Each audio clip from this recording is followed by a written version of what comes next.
Welcome to the African History Network show right here on 910 AM, the Superstation of Future Radio. I'm your host, Brother Michael Imhotep.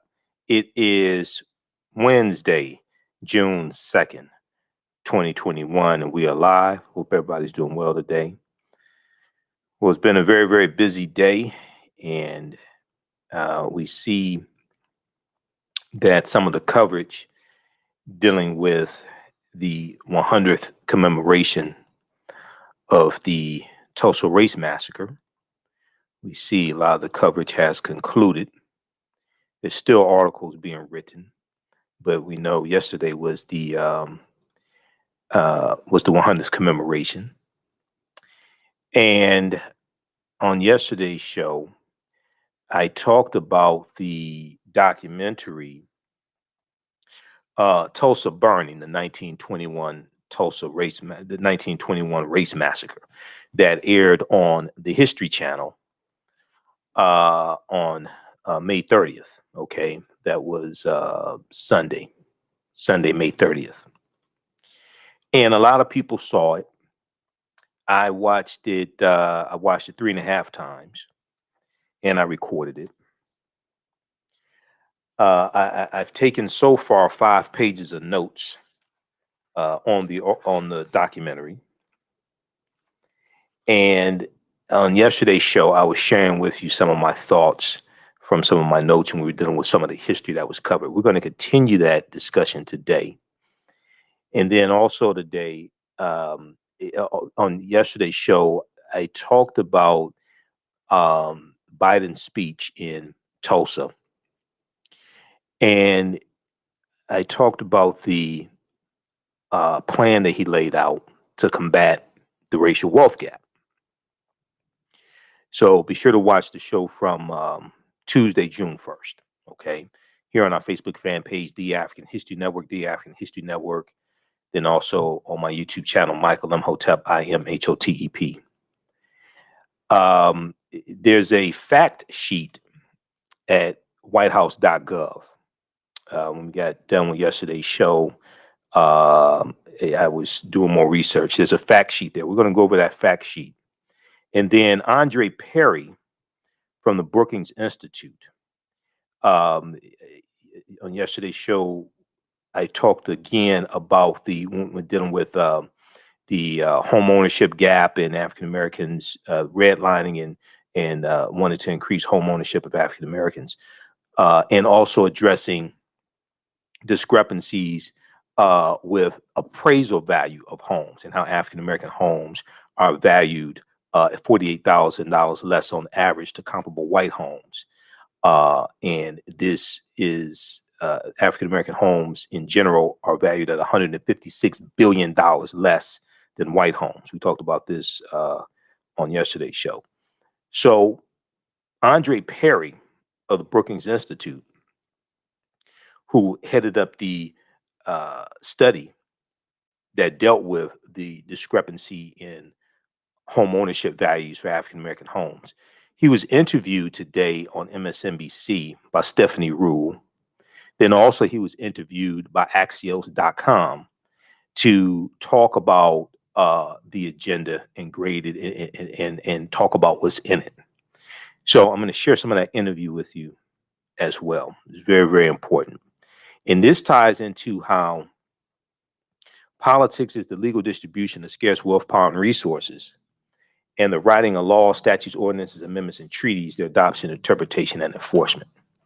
This really ties into the impact of laws and policies, okay? And especially when it comes to combating these structural inequities, okay? And this is all the result of racism. Racism is a system of advantage and privilege distributed based upon race that comes out of the ideology of European white supremacy. Racism occurs when one race of people control the majority of the wealth, power, resources, benefits, privileges, land, access to education, access to opportunity, and they use it to marginalize, subordinate, and do harm to another race of people. Okay, racism has nothing to do with not liking people or calling people racial epithets or calling people the N-word. That's bigotry. Okay, racism is a power structure. So when we talked on yesterday's show, when I showed you this article here, and we've talked about it a number of times here on this show, because this is the type of information we deal with, how a segregation tax is costing Black American homeowners $156 billion. How a segregation tax is costing Black American homeowners $156 billion. A new Brookings Gallup report finds residential property in majority Black neighborhoods is consistently undervalued. Now, this study is from November 2018, okay, but it's still relevant. And Andre Perry is referenced in this article. The name of the study is The Devaluation of Assets in Black Neighborhoods, the Case of Residential Property. The devaluation of assets in Black neighborhoods, the case of residential property. All right. Okay. So we'll discuss that. We'll continue those discussions on today's show. Then Tulsa Mayor G.T. Bynum. Tulsa Mayor G.T. Bynum. He's a Republican, white male Republican, mayor of Tulsa, Oklahoma. He is against paying reparations to the survivors of the Tulsa Race Massacre and to the descendants of survivors of the Tulsa Race Massacre. But his family owned 931 slaves. He's against paying reparations to the survivors of the Tulsa Race Massacre, the three survivors, okay, Benningfield and Hughes and Viola Fletcher. He's against paying reparations to the three survivors. Not 3,000 survivors, not 300 survivors, not 30, but three survivors. He's against paying reparations to the three survivors. He's against paying reparations to the descendants of the survivors. But his family owned 931 slaves. And when you hear this information I'm about to share with you, his family goes back to owning slaves back to like 1669 and accumulated wealth over hundreds of years. He's the mayor of Tulsa, Oklahoma. G.T. Bynum. Yeah, you don't want to miss this. Okay, so on the African History Network show, we focus on educating, empowering, and inspiring people of African descent throughout the diaspora and around the world, because right knowledge corrects wrong behavior. What you do for yourself, what you do to yourself, and what you allow other people to do to you and get away with is based upon what you think about yourself. What you think about yourself is based upon what you have been taught about yourself. What you've been taught about yourself is based upon everything you've read, heard, and seen about yourself. So when you control the radius of a man or woman's thoughts, you can control the circumference of his or her actions, because the mind can't do or teach what it doesn't know. Now, we deal with a number of different topics here on the African History Network show. We don't deal with much of gossip and all that nonsense, but we deal with current events in history, politics, education, economic empowerment, entrepreneurship, relationships, love, sex, health issues, and much, much more. Sign up for our email newsletter. Text the word Kemet, K-E-M-E-T, to 22828 to sign up for our email newsletter. Text the word Kemet, K-E-M-E-T, to 22828 to sign up for our email newsletter. Also visit our website, AfricanHistoryNetwork.com, AfricanHistoryNetwork.com. All of my DVD lectures and digital downloads are at our website, AfricanHistoryNetwork.com. You can still register for the online course that I teach on Saturdays, 12 noon to 2 p.m. Eastern Standard Time. It's a 9-week online course, 12 noon to 2 p.m. Eastern Standard Time. Ancient Kemet, the Moors, and the Maafa, understanding the transatlantic slave trade, what they didn't teach you in school. Ancient Kemet, the Moors, and the Maafa, understanding the transatlantic slave trade, what they didn't teach you in school. We deal with thousands of years of history, and we deal with what led up to the transatlantic slave trade taking place also. All right. I do a PowerPoint presentation. We have book references, articles, video clips. We deal with thousands of years of history, ancient Africa. We deal with the 800-year occupation of Europe by the Africans known as the Moors. What the Moors take into Europe, the teachings from ancient Kemet, ancient Egypt, they take this into Europe. This brings Europe out of the Dark Ages, and we deal with what led up to the transatlantic slave trade. We do the class live on Saturdays. All the sessions are recorded. You can go back and watch it over and over again. You'll still have access to the course even after the course ends. I just posted a link here. You can register for it. It's 54% off. It's on sale $60. We're about halfway through the course. It's regularly $130. As soon as you register, you can start watching the content. It's also at our website, AfricanHistoryNetwork.com, AfricanHistoryNetwork.com. All right, I want to jump into this first topic here. I want to go to, we're going to go to clip one, Shakita, right before the break. We're going to go to clip one right now. So I did not get a chance to share this clip on yesterday's show. We had so much information, and I was sharing notes dealing with the documentary. Because with the documentary, I look at it differently because I'm a historian. So all these things are running through my head. I've only watched, going back through watching it, I think I'm like 30 minutes through the documentary, and I have 5 pages worth of notes. So I'm going to watch it some more tomorrow, right, to take notes. But on the Cross Connection with Tiffany Cross, MSNBC, on Saturday, May 29th, she was broadcasting from Tulsa, Oklahoma, and she was talking to her panel, Angela Rye, Dr. Jelani Cobb, but she also shared a segment of an interview she did with Mayor G.T. Bynum of Tulsa, Oklahoma. Let's go to this clip, Shakita. Is a role for white people to have a place in this conversation. Right. I want you to take a listen. I was able to speak with Mayor G.T. Bynum. He is the Republican mayor here, and you have a very interesting report that we'll talk about on the other side, but I asked him about his own connection to racism and enslavement in this country. I want you to take a listen. With you specifically, the Bynum family, I'm sure you know, enslaved nearly 1,000 people. And you inherited that wealth from the family, where the African Americans here in the community had their wealth taken from them. So when you say no cash payouts, I think people look at it and say, well, wow, you inherited wealth, you inherited your position in life because of enslaving people who look like me. How do you reconcile saying, yeah, but that was then, and we don't owe you anything for that now? Because you're asking me about reparations for an event that was a criminal act 100 years ago. Right. But something that your family benefited from, the system of enslavement, of systemic racism. So can you imagine how the descendants of the enslaved look at your position in life compared to their own? And hear you say, well, no, cash payouts make people uncomfortable. I assume you mean the white people of Tulsa and people who... All right, so I should note that we did get a response from the mayor's office, and he says he doesn't know anything about this and did not really address, as you see in my question, his own family's connection to enslavement. But you were the reporter to uncover this, so talk a bit, if you will, about what you uncovered, and if you will, respond to what he said. Wow, I am blown away by his response.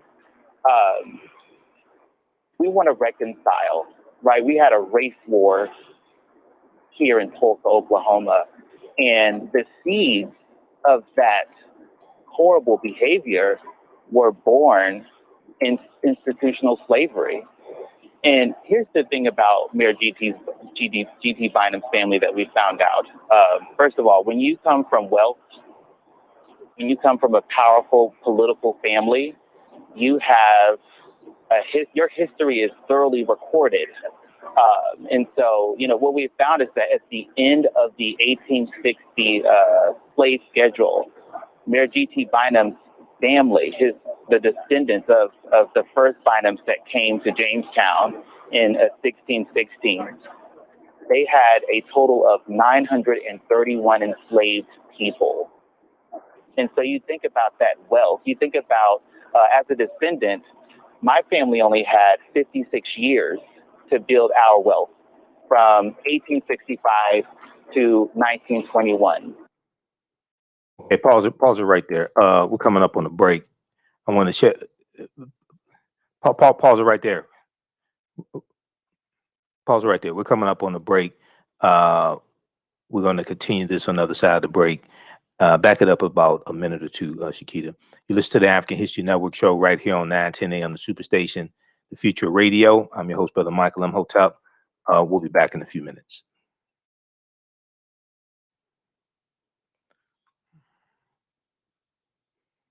All right, stand by, everybody. Stand by. We're on commercial break. We'll be back from break in 4 minutes. Everybody share this broadcast on your social media platforms. Invite your friends to tune in also. Stand by.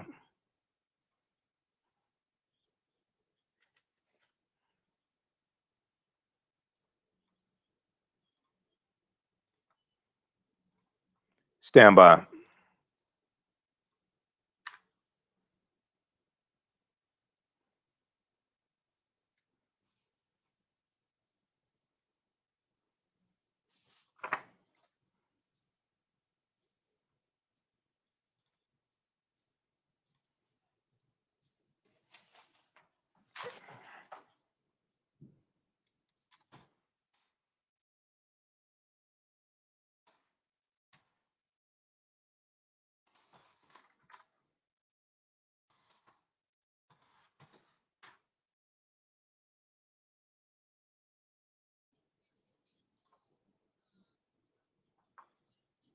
How's everybody doing? Stand by. Back from break in 2 minutes.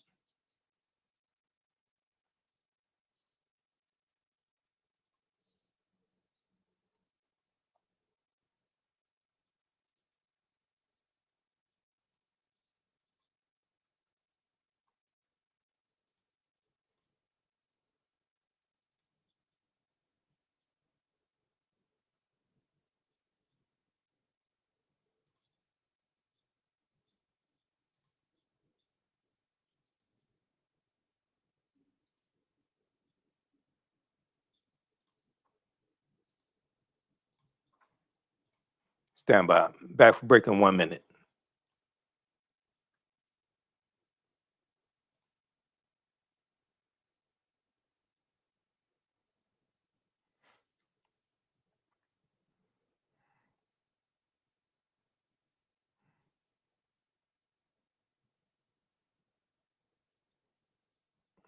Everybody share this broadcast on your social media platforms. The Superstation, Detroit's only African-American talk radio. Welcome back to the African History Network show right here on 910 AM Superstation, the Future Radio. I'm your host, Brother Michael Imhotep. It is Wednesday, June 2nd, 2021, and we are live. Hope everybody's doing well. Everybody share this broadcast on your social media platforms. Invite your friends to tune in also. Okay, so right before the break, I was sharing a segment from the Cross Connection, Tiffany Cross's show on MSNBC. And this is from Saturday, May 29th. She's broadcasting in Tulsa.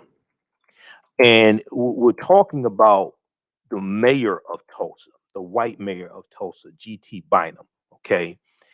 And in this segment, they talked about how he is against cash payments or reparations for the descendants of the Tulsa Race Massacre, for the survivors or the descendants of the Tulsa Race Massacre. But he is, his family owned 931 slaves, okay? And he comes from wealth. And a lot of that wealth was accumulated from ownership of enslaved Africans. All right. I want to go back to this clip, and you're going to hear from Nehemiah Frank. Nehemiah Frank is a journalist who has done this research on Mayor G.T. Bynum's family. Okay, let's go back to this clip, Shakita. Enslaved people. And so you think about that wealth. You think about, as a descendant, my family only had 56 years to build our wealth from 1865 to 1921. Just 56 years. Right. His family had from 1619 or from 1666, when we have confirmed, slave involvement in his family, all the way to 1865, just think about that. It's unbelievable. Yeah, I was going to just say the other thing that's important to note is the history of mayors and his family as well. So let's also be clear that there is an economic and a political connection to the continued oppression and the privilege for white folks, right? So as we sit in the heart of Greenwood right now, we're sitting in an area where Black people don't own any of the buildings. You know what I mean? Like in 1921, we owned this entire area. We don't own anything here now. That's something that he could resolve through policy. That's something that must be resolved through policy to get back to the heart of your first question to me, right? Like, and it needs to happen at the local level, at the state level, at the federal level. They're not even willing to do that. They set up a commission here that raised $30 million, and they can't find a penny of that to go to the survivors or to even ensure economic development that benefits Black people. Absolutely. Yeah, and we should note the commission has been they canceled their events. However, the Legacy Fest, which is run by the actual descendants and Black residents in the community, continues. Jelani, you wanted to wait. I mean, the project here is a fundamental moral one. The people are seeking absolution from history. And when you seek absolution from the worst atrocities of history, and we know this well, what you do is facilitate the replication of those atrocities in the present. So it's not coincidental that we're having this conversation about Tulsa and having this conversation about January 6th. Or we could say this conversation about Charlottesville, or this conversation about Charleston, or this conversation about El Paso, or this conversation about Pittsburgh. It's the vector of hatred moves through history and it's transmitted by denial. Yeah. And so when we're talking about this, it's presumed that we're coming from a critical place. We're coming from a place of salvation in the effort to make sure that we don't see these actions repeated ad infinitum. We don't want 3 generations from now for people to come up and say we're having the 150th, the 200th, the 250th commemoration of what happened in Tulsa, and the complicated, compounded atrocities that will have happened in the intervening time. Absolutely. Okay, pause it right there. Pause it right there. Pause it right there, Shakita. And we're gonna play that clip again. So re-cue that up for me, please. So this is powerful. What we just heard, okay, and it has a lot to do with the condition of African Americans in Tulsa today, and also African Americans in Tulsa have a life expectancy 6 years shorter than white people in Tulsa. This is from the Cross Connection from Saturday, and I had this segment ready to play on yesterday's show, but we just had so much information. We didn't get a chance to get to it. So this is why I have this. This is clip number 1 today. I want to make sure we squeeze this in. The name of this clip is The Impact of the Tulsa Massacre 100 Years Later.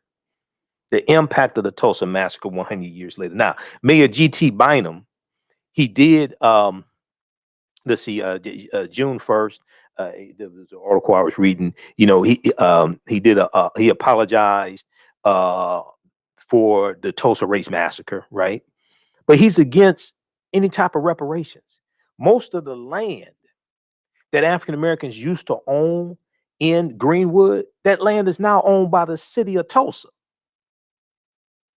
Then you find out, as Nehemiah Frank laid out here in this clip, and we're going to play it again for you because there's so much to take in. And then, because, see, I knew a lot about the history of Greenwood and Tulsa before this week, but I've been doing extensive research, even deeper research. And there's some other things I learned. So probably about 85% of the things that you see in the media, stuff like that, I already knew a lot. The documentary from the History Channel is probably the most extensive one. A lot of what was in there I already knew, but it goes even deeper. Okay, because like I said, I read Hannibal B. Johnson's book back in 2014. I've read this book twice. All right, this is probably the best book, excluding his new one that just came out, dealing with the 100th commemoration, Black Wall Street from Riot to Renaissance in Tulsa's historic Greenwood district. And Hannibal B. Johnson has been all over the media the past few days. But Nehemiah Frank said, what we found is that at the end of the 1860s, at the end of the 1860 slave schedule, Mayor G.T. Bynum's family had a total of 931 enslaved people. And so you think about that wealth, a total of 931 enslaved Africans. And so you think about that wealth. He said, my family only had 56 years to build our wealth. According to the research, Mayor G.T. Bynum's family was enslaving Africans going back to 1669. Angela Rye said there have been a number of mayors of cities in Mayor G.T. Bynum's family also. So when you come from wealth and then you come from a political dynasty, that gives you a leg up in life, a few legs up actually, okay, in life.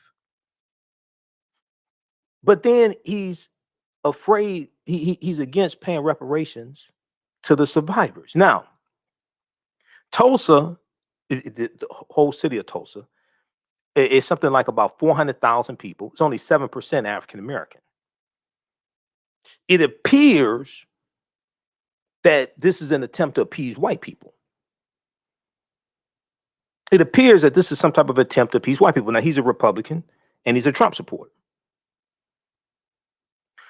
I want to go back to this clip again here. Let's go back to this again. Press play, Shakita.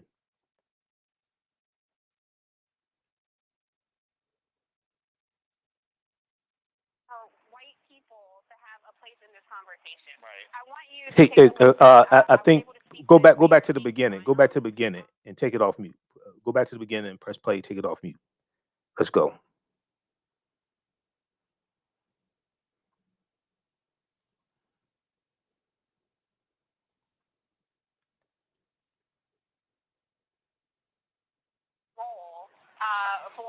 For white people to have a place in this conversation. Right. I want you to take a listen. I was able to speak with Mayor G.T. Bynum.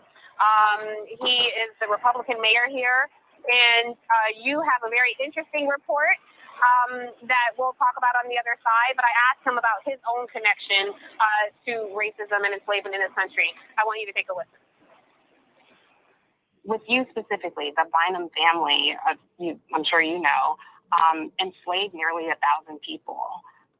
And you inherited that wealth from the family, where the African Americans here in the community had their wealth taken from them. So when you say no cash payouts, I think people look at it and say, well, wow, you inherited wealth, you inherited your position in life because of enslaving people who look like me. How do you reconcile saying, yeah, but that was then, and we don't owe you anything for that now? Because you're asking me about reparations for an event that was a criminal act 100 years ago. Right, but something that your family benefited from, the system of enslavement, of systemic racism. So can you imagine how the descendants of the enslaved look at your position in life compared to their own and hear you say, well, no, cash payouts make people uncomfortable? I assume you mean the white people of Tulsa. And people who... All right, so I should note that we did get a response from the mayor's office, and he says he doesn't know anything about this and did not really address, as you see in my question, his own family's connection to enslavement. But you were the reporter to uncover this, so talk a bit, if you will, about what you uncovered, and if you will, respond to what he said. Wow, I am blown away by this response. We want to reconcile, right? We had a race war here in Tulsa, Oklahoma, and the seeds of that horrible behavior were born in institutional slavery. And here's the thing about Mayor G.T. Bynum's family that we found out.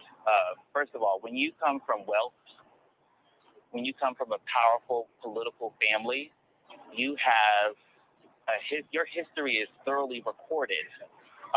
And so, you know, what we found is that at the end of the 1860 slave schedule, Mayor G.T. Bynum's family, the descendants of the first Bynums that came to Jamestown in 1616, they had a total of 931 enslaved people.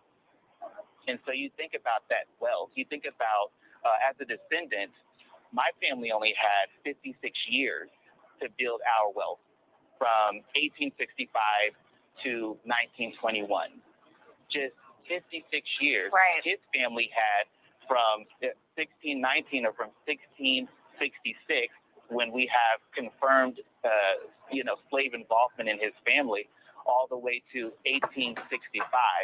Just think about that. It's unbelievable. Yeah, I was going to just say the other thing that's important to note is the history of mayors and his family as well. So let's also be clear that there is an economic and a political connection to the continued oppression and the privilege for white folks, right? So as we sit in the heart of Greenwood right now, we're sitting in an area where Black people don't own any of the buildings. You know what I mean? Like in 1921, we owned this entire area. We don't own anything here now. That's something that he could resolve through policy. That's something that must be resolved through policy to get back to the heart of your first question to me, right? Like, and it needs to happen at the local level, at the state level, at the federal level. They're not even willing to do that. They set up a commission here that raised $30 million, and they can't find a penny of that to go to the survivor or to even ensure economic development that benefits Black people. Absolutely. Yeah, and we should note the commission has been, they canceled their events. However, the Legacy Fest, which is run by the actual descendants, Right. and Black residents of the community continues. Jelani, you wanted to wait. So, the problem is a fundamental moral one. The people are seeking absolution from history. And when you seek absolution from the worst atrocities of history, and we know this well, what you do is facilitate the replication of those atrocities in the present.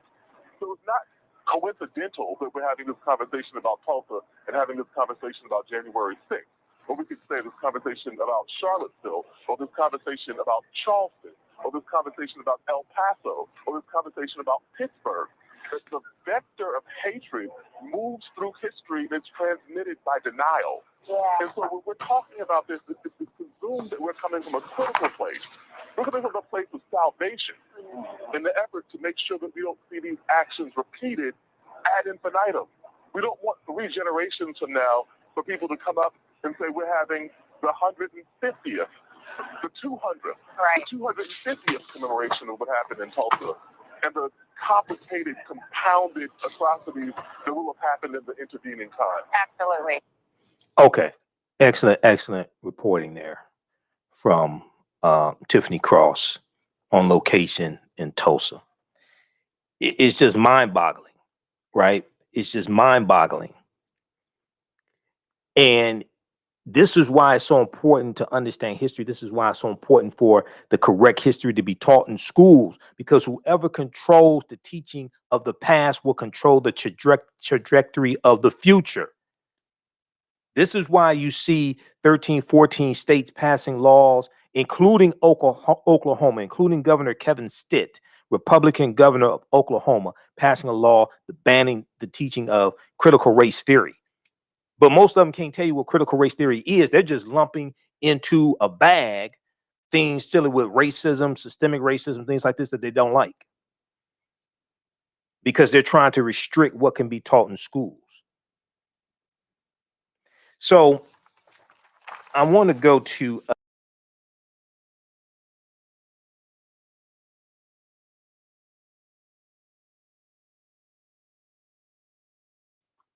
we talked about this on yesterday's show. Are we still connected?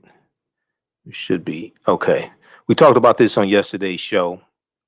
We'll probably talk about this some more on tomorrow's show as well. Tulsa Burning. And let me close some of this out here. Okay. We'll probably talk about this some more tomorrow because I'm only through page 1 of 5 notes so far. So we left off yesterday talking about after Reconstruction. So between 1890 and 1900, this is the Tulsa Burning 1921 Race Massacre documentary that aired on the History Channel. You can go to history.com. You can watch it there at history.com. They also have some clips as well of the documentary on YouTube. History Channel put it there on YouTube. And I just gotta ask a question. I just had to take it here. Okay, I've seen a whole lot of white media making money off of Tulsa. Are they donating any of that money to the survivors? I'm just asking. I'm not saying they aren't. But the History Channel, CNN, PBS. I'm just the ones having documentaries. It's a History Channel, CNN, public broadcasting system, all these people, all the media down in Tulsa, all white media down in Tulsa. Stories, all this, historians that they're having, white historians talking about Tulsa, all this stuff. Are they donating any of this money to the 3 survivors and the descendants? I'm sitting back looking at all this stuff. My degree's in business, so I count money. I'm looking at all this stuff. I'm like, wait a second, hold on. Y'all selling advertising during History Channel had advertising during the documentary. Now I know it takes money to make the documentary. I understand all that. I understand, but I'm like, hold on, wait a minute. Is any of this money going to these black people? Okay, just asking. So, but between 1890 and 1900, as many as 100,000 African Americans migrated from the South to what was known as Indian Territory out west, like Oklahoma. They're trying to escape the segregation. And even though Plessy versus Ferguson hasn't happened yet in 1896, but we're leading to that. We're going into the grandfather clause of 1898, where as a way to get around the 15th Amendment of 1870 and try to exclude African American men from voting, they put in a clause saying if your grandfather could not vote because of, he was a slave, then that means you can't vote. All right. So they're instituting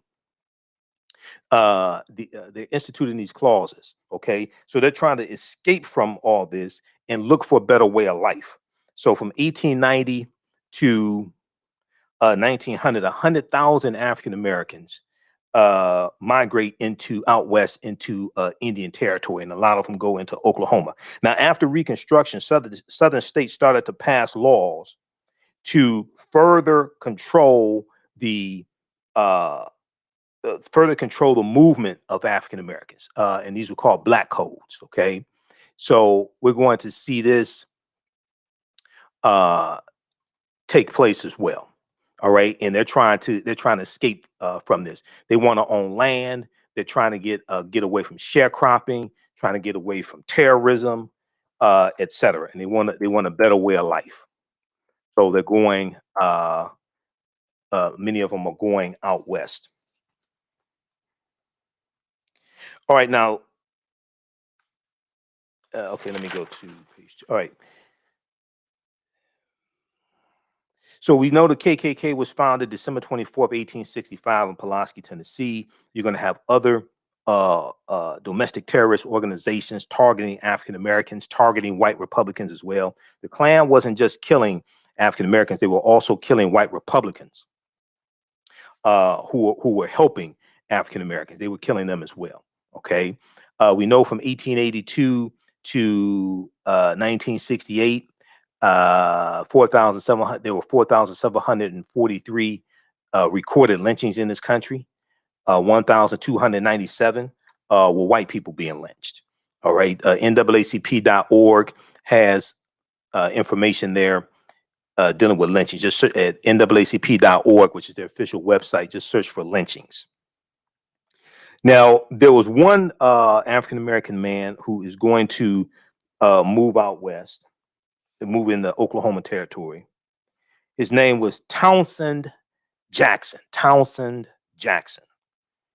He was an African American policeman, and he was known as Cap, C-A-P, known as Cap.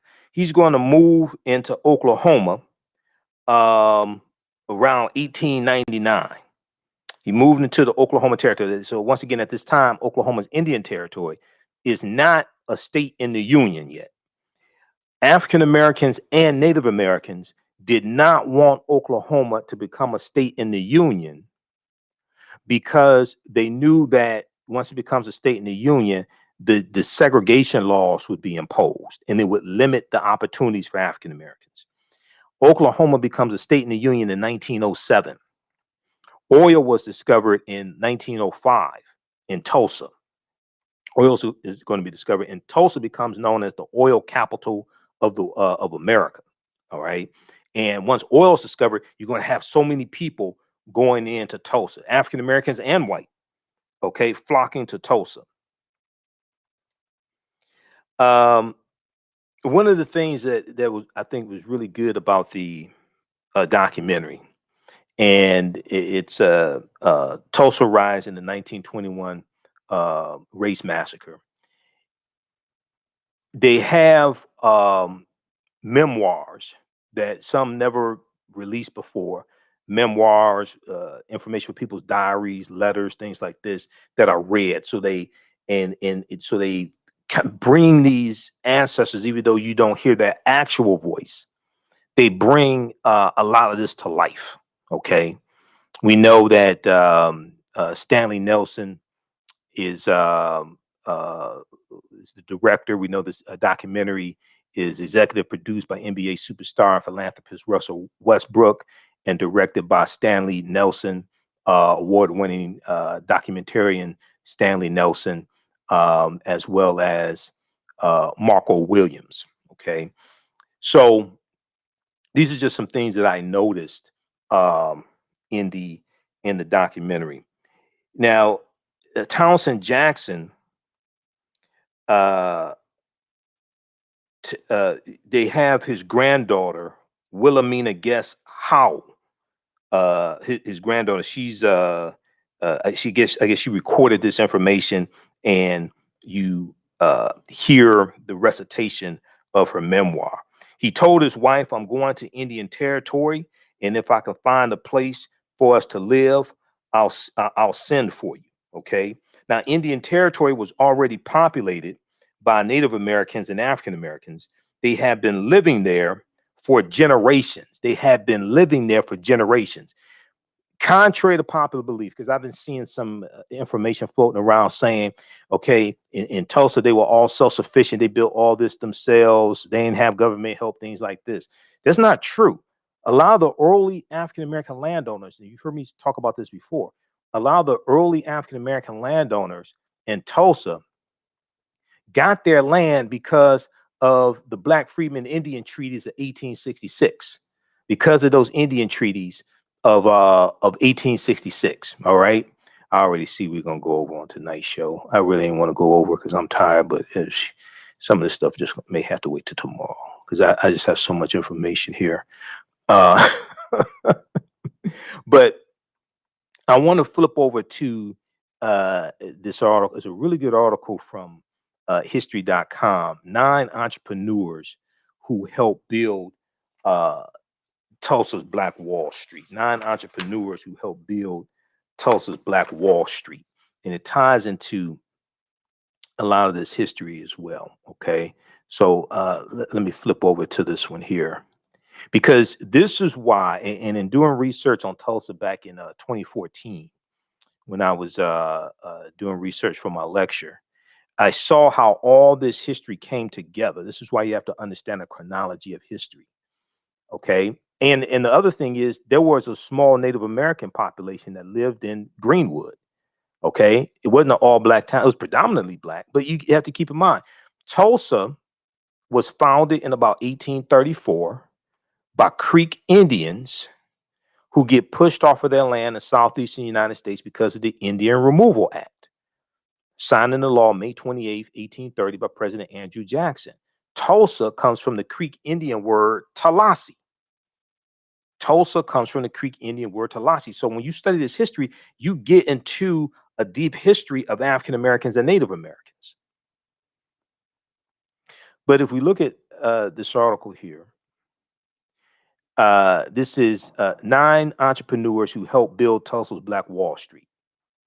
This is from May 14, 2021, history.com, History Channel official web, history.com, official website of the History Channel. Okay. African Americans and land ownership in Oklahoma. African Americans and land ownership in Oklahoma. Before the Greenwood District was established, it's going to be established about 1905. Before the Greenwood District was established, African Americans came to Oklahoma in the mid-19th century as slaves of the 5 civilized tribes of Native Americans. The 5 civilized tribes of Native Americans. The term now,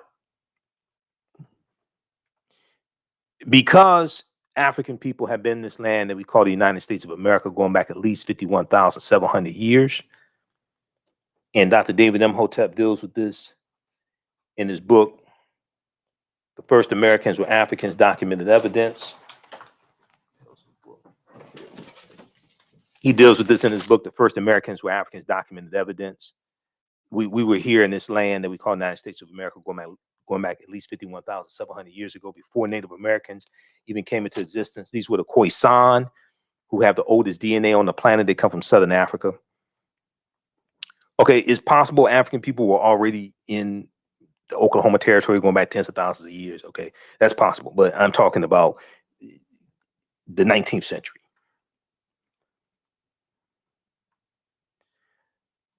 Okay, so African Americans came to Oklahoma in the mid-19th century as slaves of the 5 civilized tribes of Native Americans. The term used for the Cherokee, Chickasaw, Choctaw, Creek, and Seminole tribes who were forced from their lands in the southeastern part of the United States, resettling in Oklahoma, then known as Indian Territory. After the U.S. Civil War, which is 1861 and 1865, under the terms of the treaties of 1866, these African Americans were emancipated, with some integrating into the tribes, a relationship that would later provide freedmen with their own land. A relationship that would later provide freedmen with their own land. So the former slaves of these 5 civilized tribes of Native Americans, because of the Indian Treaties of 1866, specifically what we call the Black Freedmen Indian Treaties of 1866, these people are going to get land allotments. Many of the early African-American landowners in Tulsa, Oklahoma got land because of these treaties. Okay, in the documentary from the History Channel, they talk about this there. See, a lot of people don't know this. They think just this is not taking anything away from what our ancestors did. They just think that they just went there and just economic empowerment and we benefited from segregation, all this stuff. No, you got to go back before 1905. You have to go back into the mid-19th century. Go back into the mid-1800s. The relative wealth of some of the Black folks in Oklahoma comes in part through their connection to the tribes and their land ownership, says Hannibal B. Johnson, historian and author of Black Wall Street 100, An American City Grapples with Its Historical Racial Trauma. That's his new book. The Dawes Allotment Act, DAWES, the Dawes Allotment Act, named after Senator Henry L. Dawes of Massachusetts. The Dawes Allotment Act of 1887 authorized the government to divide tribal territories into allotments for individual Native Americans, which included Black members of those Native American tribes, of those Native American nations. As word spread that Indian Territory was a safe place for African Americans to settle, between 1865 and 1920, more than 50 Black townships were founded in Oklahoma. That's back to those treaties. Those treaties are still on the books. Those treaties are still being enforced for the Choctaw, Chickasaw, Creek, Cherokee, and Seminole Indians. This is something Dr. Claude Anderson's been talking about, one of my teachers, Dr. Claude Anderson. I've interviewed him about this some years ago. All those interviews are archived. Okay? Those treaties are still on the books. Going back to about 1941, African Americans get pushed out of those treaties. Some of us are going to have our land taken away. Roland Martin, he was broadcasting leading up to June 1st. He was broadcasting from Tulsa. One of those days he interviewed, let's see, I was on the show May 28th. So May 27th, Thursday, May 27th, he's on location at Tulsa. He interviews a sister who's a descendant of those Black freedmen of the Creek Indians. She talked about how her family own 400 acres of land. They get this land basically from those treaties, and they get pushed out of the treaties. They get pushed out of the Creek Indian Nation, and their land taken away from them. This is going to happen. You had in the Cherokee Nation around 2011 or so, the descendants of Black freedmen were pushed out of the Cherokee Nation, stripped of their rights and things like this. They had to sue to get all that back and become part of the Cherokee Nation again. This is a deep history. This is why we have to understand the chronology of history, and the people's history and culture teaches them how to deal with the problems of the past, in the present, and the future to meet the needs of the community. This deals with understanding laws and policies and treaties. All this comes together. All this is connected. All right. If you like this type of information, you can support the African History Network, because we definitely need your support. $ the AHN Show through Cash App. $ the AHN Show through Cash App. Also through PayPal, paypal.me /the AHN Show, paypal.me /the AHN Show. I'll be in Atlanta June 18th through the 20th, Friday, June 18th through Sunday, June 20th at Centennial Park, for the Juneteenth Music Festival. Okay, the 3-day Juneteenth Music Festival. I'll be speaking there on Saturday and Sunday, 3 p.m. at the amphitheater. I'll have a vendor booth there as well, so come out and support. Visit JuneteenthATL.com for more information, JuneteenthATL.com for more information, and we'll have this information at our website, AfricanHistoryNetwork.com. Register for the online course that I teach on Saturdays, Ancient Kemet, the Moors, and the Maafa, Understanding the Transatlantic Slave Trade, what they didn't teach you in school. We have that at our website as well, AfricanHistoryNetwork.com. Those watching on Facebook and YouTube, keep watching. We're going to keep broadcasting for a few more minutes. Remember, right now it's correct wrong behavior. It's not over till we win. Wakanda forever. We'll talk to you tomorrow. Peace. All right, stand by. Okay, now I haven't even gotten halfway through the information I wanted to talk about today. So some of this stuff we're just going to have to do tomorrow. I only have so much energy, and I have a lot of work to do. How's everybody doing? Okay, we're going to keep going for a few more minutes. We got Dread, Mark, and it was I know there was the Muskogee Creek Indians. I know they're going to own slaves. Now all Creek Indian nations own slaves, African slaves. I know the Red Tail, Professor James Small told me the Red Tail Creek Indians didn't own slaves, but we know in this research I've been doing the past few days, we know the Muskogee Creek Indians, they're there in Oklahoma. They owned African slaves. All right. Who still needs to register for the online course that I teach on Saturdays, 12 noon to 2 p.m. Eastern Standard Time, Ancient Kemet, the Moors, and the Maafa, Understanding the Transatlantic Slave Trade, what they didn't teach you in school. If you click right here, we're going to post a link. If you go to our website, AfricanHistoryNetwork.com, AfricanHistoryNetwork.com. It's right on the homepage of the website. And you scroll down. Let me flip over here. Okay, how you doing? We have people watching from Vegas. We have people watching from outside the country. Everybody share this broadcast on your social media platforms. Okay, invite your friends to tune in as well. Okay, Rashad, thanks for your donation, Rashad, the Cash App. When you all do it through Cash App, be sure to type in the AHN Show, SHOW. Type in the whole thing, okay? The AHN Show, SHOW, because somebody set up a fake African History Network Cash App account, and it's similar to mine. So you have to type in the whole thing, and it'll show my picture there, and it'll say Michael. That's why you type in the AHN Show, SHOW. Make sure you type in the W. So if you go to our website, AfricanHistoryNetwork.com, right on the homepage, it has information for our daily radio show. We're here Monday through Friday, 11 p.m. to midnight Eastern Standard Time, Sundays, 9 p.m. to 11 p.m. Click here to listen to podcasts of the shows. We have over 1,000 podcast archives. Download the iHeartRadio app. You can listen to 9-10 a.m. the Superstation WFDF live. You can listen to our show when we're on live as well. Click here to read articles that I've written, information here for the online course, and we have the flyer here. We also have a Facebook event invite on our Facebook fan page. Next class is Saturday, June 5th, 2021, 12 noon Eastern Standard Time. When you go to the next page, click right here to enroll, okay? And you can go ahead and enroll. The course is 54% off. It's on sale, $60. We do the class live. All the sessions are recorded. You can go back and watch it over and over again. Okay.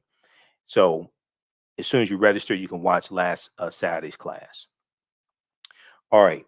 We've got San Antonio. We got Sharon, Bruce, Robert. Okay. Everybody watching. All right. Let's continue for a little bit longer here. We're going to see how much longer I can go. And the rest of this information we just have to get to tomorrow because I have so much here. I spent about 4 hours preparing for today's show, and I'm not halfway through the information. So, all right. Okay, so the Dawes Allotment Act, you've heard me talk about this before. This is where all this history comes together. This is why you have to understand the chronology of this history. And the history of Tulsa is just fascinating. The Dawes Allotment Act of 1887 authorized the government to divide tribal territories into allotments for individual Native Americans, which included African Americans.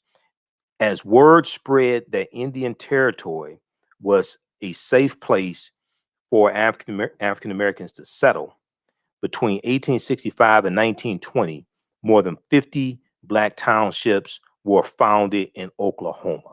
Okay, because we found some type of independence out there. This is before Oklahoma became a territory. I mean, it was before it became a state in the Union. Okay, before it became a state in the Union. All right, and then they talk about some of the pioneers in Tulsa. A wealthy Black landowner named O.W. Gurley is commonly referred to as the founder of Greenwood.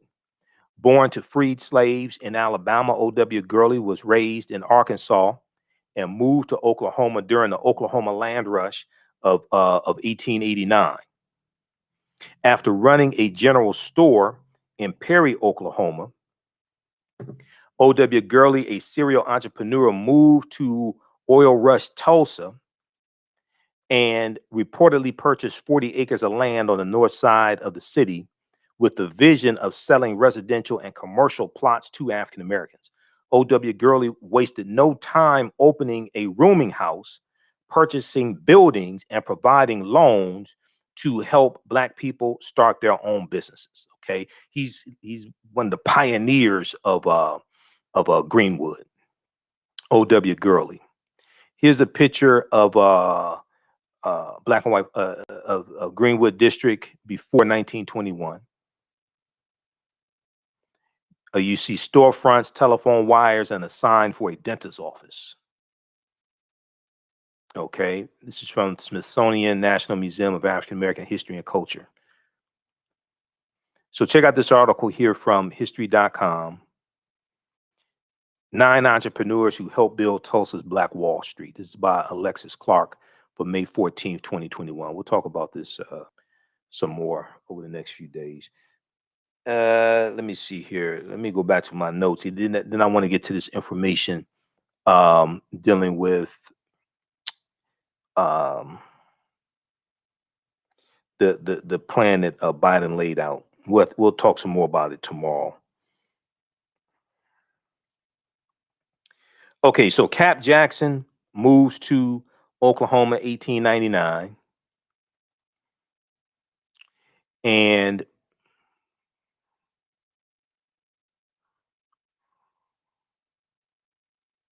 let's see, let's pull this up here. This picture here is B.C. Franklin, father John Hope Franklin, when his law office was destroyed in the Race Massacre. He set up his law office in a tent and practiced law and dealt with cases trying to, where the city ordinance was passed to try to bar us from rebuilding, and stated that new structures that were built had to be fireproof. Okay. And they're going to fight this case from a tent and win the right to rebuild. Once again, one of the most important, probably the most in all my research that I've done on Black Wall Street, And I've seen most of the, even before these documentaries came out, most of the documentaries on Black Wall Street, I've seen them. The most amazing thing that I found, maybe the two most amazing things, one dealing with the Black Freedmen Indian Treaties of 1866, because when I was researching this in 2014 to find out this information, I called Dr. Claude Anderson and told him about the connection between the Black Freedmen Indian Treaties and Black Wall Street, because he didn't know about it. He knew about the Black Freedmen Indian Treaties, but he didn't know about the connection between the origins of Tulsa, Oklahoma, and those treaties. Okay. So that, but the other thing was, we rebuilt Greenwood after the Race Massacre. And this is something that I've been talking about.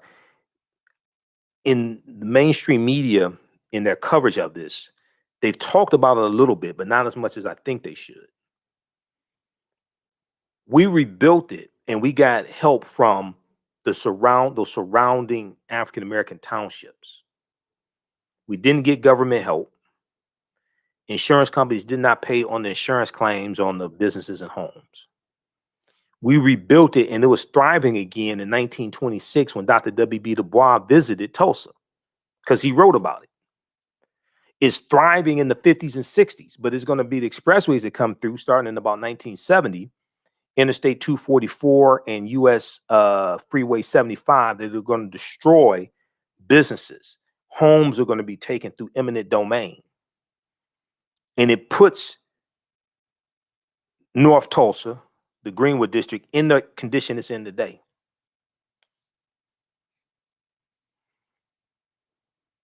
So in the policies that Biden laid out when he spoke in Tulsa June 1st, some of that deals with infrastructure and addressing the damage, acknowledging first the damage that highways have done to African-American communities, and addressing that as well. Okay, we talked about the proclamation that Biden did May 31st. Go read that at whitehouse.gov, because it's deep what is acknowledged there. And then, because he called for a National Day of Remembrance of the 100th commemoration, the National Day of Remembrance, and I forgot exactly how he phrased that, but go check that out. What did he call it? We'll look at that. I have it here. Okay, well, let's continue. And he called on America to deal with that history of racism, etc. I think I have it. Okay, don't we have it? We still have it pulled up.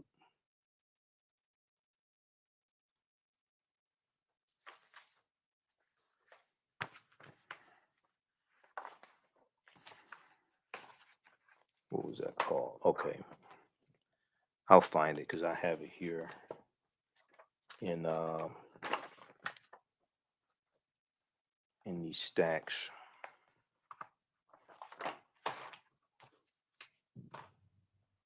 Let me see. What was that?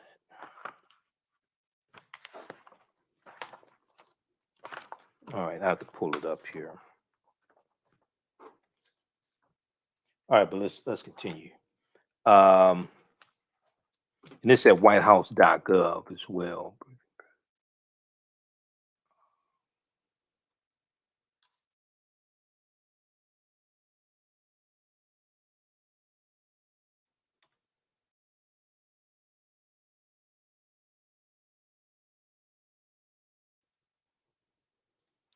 This one right here. Here it is. Go through and read this. We talked about it yesterday, but go through and read the entire thing. A proclamation on Day of Remembrance, 100 years after the 1921 Tulsa Race Massacre, May 31st, 2021. This is at whitehouse.gov under presidential actions. Go read this entire thing. I'm pretty sure there's a whole lot of white people, especially white Republicans, upset with Biden admitting what he lays out here. Okay, the terrorism that was inflicted, things like that. Where the heck did I put it? Because I have it. Actually have notes on it.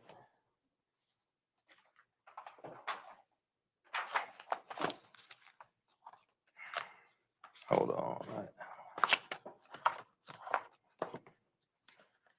I actually have notes written on it. I'm not sure where I put it, but anyway, let's continue.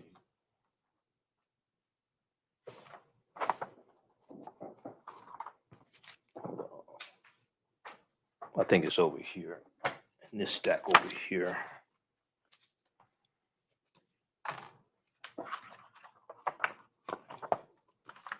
Yeah, okay, it's over here. I need to get another table to put like all my notes on, because I have like a stack of probably about 200 articles to my right on the floor here. Okay, if we look at in the paragraph 1, I call on the American people to reflect on the deep roots of racial terror in our nation and recommit to the work of rooting out systemic racism across the country. Just that paragraph right there is enough to scare a lot of white people who say systemic racism doesn't exist, who don't want to deal with systemic racism, who don't want to talk about critical race theory, don't want to talk about the history of slavery. That right there is enough to scare people. Okay, so read the rest of it, okay, because it's deep. All right, let's continue here. So let me bring this picture back up of B.C. Franklin.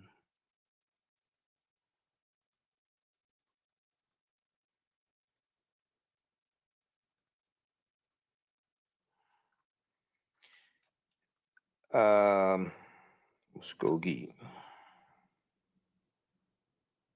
So Indian Territory was already populated by Native Americans and African Americans. They had been living there for generations. I'm going back to my notes. This is only page 2 of my notes from the documentary.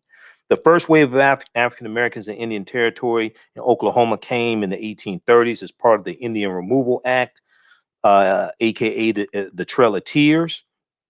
And these Native Americans get pushed off the land of southeastern United States, and you have the Muskogee Creek Indians who are there as well, who go into Oklahoma. They got land after the Civil War. They got the land allotments, Dawes Allotment Act. Now, this is where you get the term $5 Indian from as well, because when white people find out that this land is being distributed, you had 138 million acres of land that's being redistributed to Native Americans and African Americans. But they had to anglicize their name. They had to change their name to a English name. They had to anglicize their name. So white people found out about this, so they started paying $5 to have their names added to the Dawes rolls to get some of that land as well. Okay, and some of these white people in their family, they still have some of that land today. Now, leaders in Oklahoma Territory who envisioned it being a safe haven for African Americans set up apart from Confederate states. So they're fleeing from the South and the terror from the South and from these former Confederate states, and they're going into Oklahoma. And they look at this as a safe haven, almost not necessarily a paradise, but something close to it, where you're not dealing with racism. This is before Oklahoma becomes a state. And you have all this opportunity, okay? Edwin P Mccabe. Edwin P Mccabe is very famous when it comes to this history in Oklahoma. He was what's known as a booster. And a booster was somebody who marketed to people outside of Oklahoma, especially African Americans, to come into Oklahoma looking for jobs, looking to own land, etc. Edwin P. Mccabe advocated for Oklahoma to be a black state Oklahoma to be a black state. He tried to get, legislation passed in Washington to make Oklahoma a black state. When that didn't happen, he advocated for black townships in Oklahoma. So Oklahoma was the state that probably had the most number of black townships or cities. It had about 50 of them. Edwin McCabe went on to acquire 320 acres of land, and he founded Langston City. Okay, he founded Langston City. So we are acquiring this land, a lot of this through those Indian treaties and the Dawes Allotment Act of 1887, and then we're founding townships, black townships.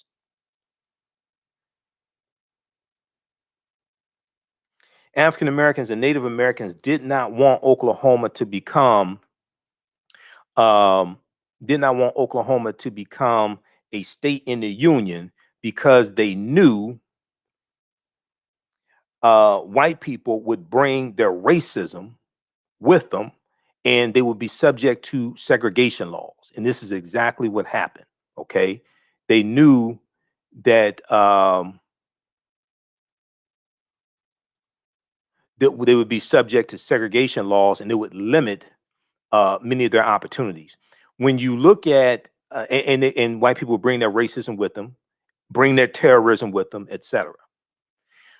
When you look at Bass Reeves, the legendary lawman Bass Reeves, who it's believed that the Lone Ranger character, the fictitious character of the Lone Ranger, it's believed that Lone Ranger is based upon the real life of Bass Reeves. Okay, and there's a book, Silver Star, that deals with the history of Bass Reeves. And I've talked about Bass Reeves in the past in my presentations. Bass Reeves is in Oklahoma. Okay, he's a deputy sheriff, and his territory is in the Oklahoma area, Indian Territory. But Bass Reeves has to retire in 1907 when the when Oklahoma becomes a state, because of segregation laws. Okay, he's not allowed to be a lawman because he's African American. This is when Oklahoma becomes a state in the Union in 1907. I think blackpast.org has a good article about Bass Reeves. There's one at history.com also. Biography may have one. For the sake of time, read this one here. This is from history.com. I think there's a number of articles I've read about Bass Reeves. And I've talked about the history of the Lone Ranger and the Lone Ranger radio show. The Lone Ranger radio show originated from the studios of WXYZ Radio here in Detroit, Michigan. The Lone Ranger, Sergeant Preston of the Yukon, and the Green Hornet all came out of the same radio studios, and they had some of the same actors on the different shows. So when you listen to those radio shows, you hear some of the same voices.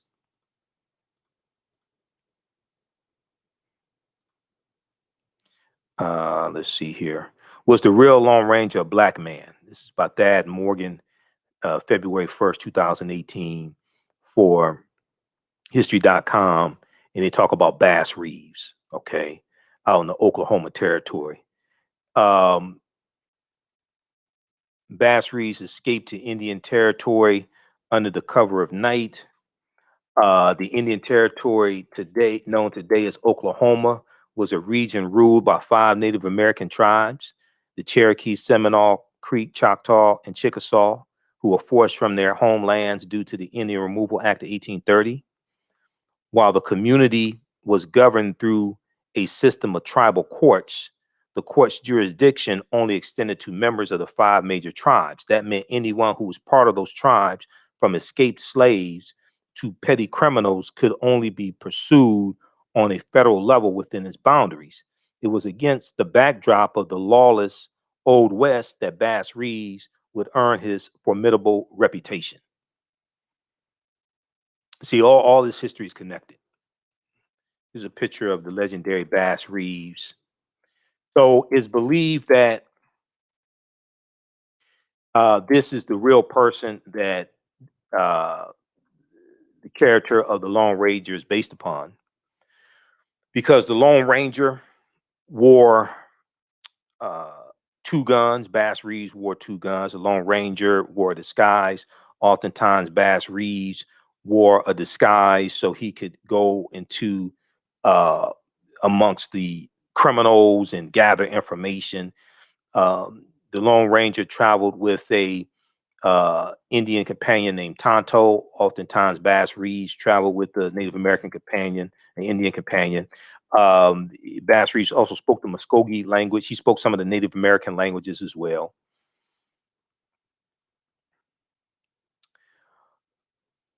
And a lot of the people that Bass Reeves arrested did time in the prison in Detroit, Michigan. And we know that the Lone Ranger radio show originates out of Detroit, Michigan. So there are a lot of similarities between Bass Reeves and the Lone Ranger. The Lone Ranger gave out silver bullets. Bass Reeves gave out silver dollars as like a calling card. So there are a lot of similarities between them. Okay. So let me see something here.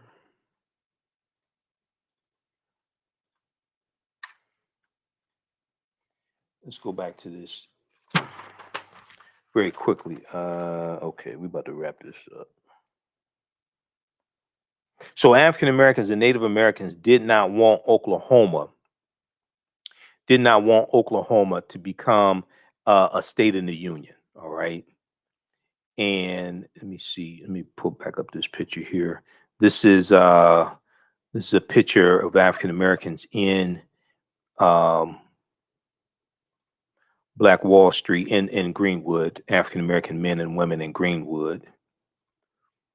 You see none of the sisters are wearing bonnets.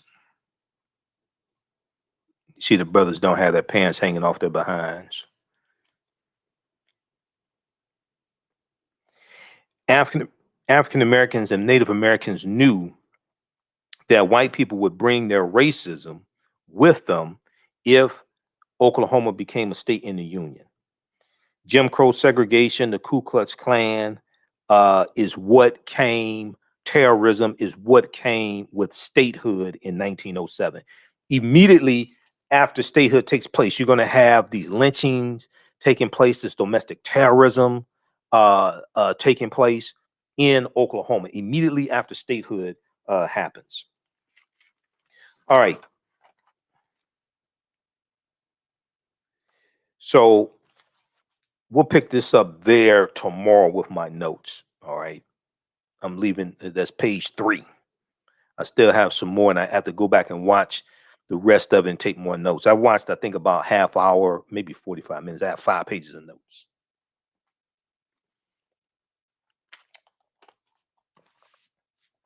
All right, let's continue.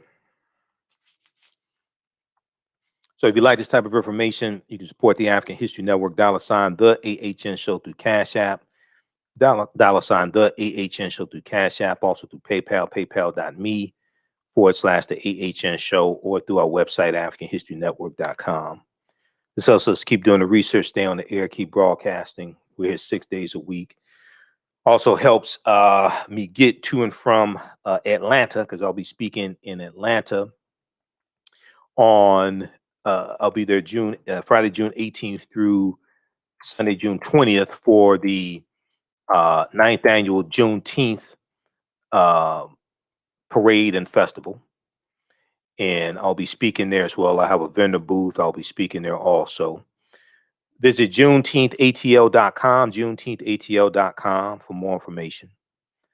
It's at Centennial Olympic Park. Centennial Olympic Park. I'll be speaking Saturday and Sunday, 3 p.m. to 4 p.m. in the amphitheater. This is free and open to the public.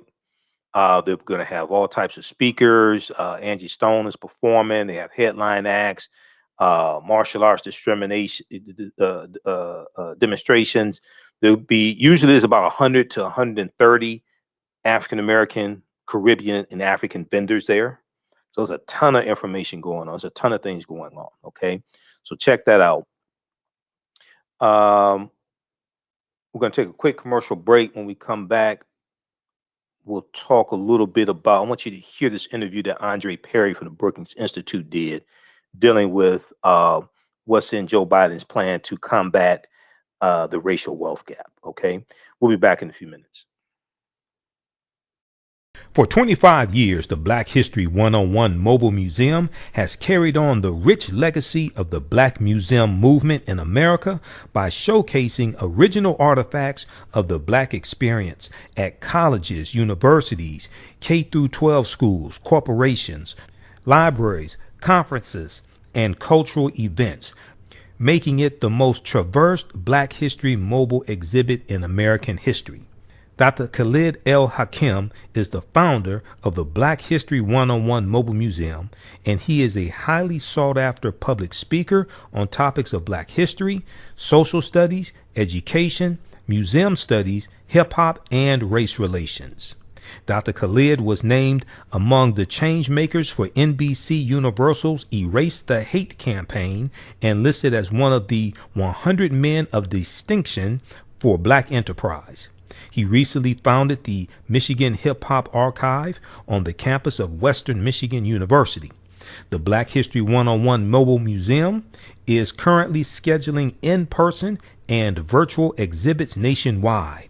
For more information, please contact Dr. Khalid Al Hakim directly at 313-645-4197, 313-645-4197, or visit their website at blackhistorymobilemuseum.com. That's blackhistorymobilemuseum.com.